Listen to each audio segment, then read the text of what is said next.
ویدیویی که در ادامه گالولیای نوشته که این ترفند و فقط پلیرهای قدیمی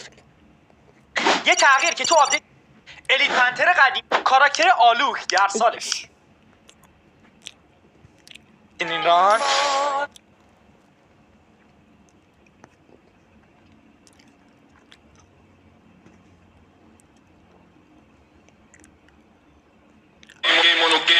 Mono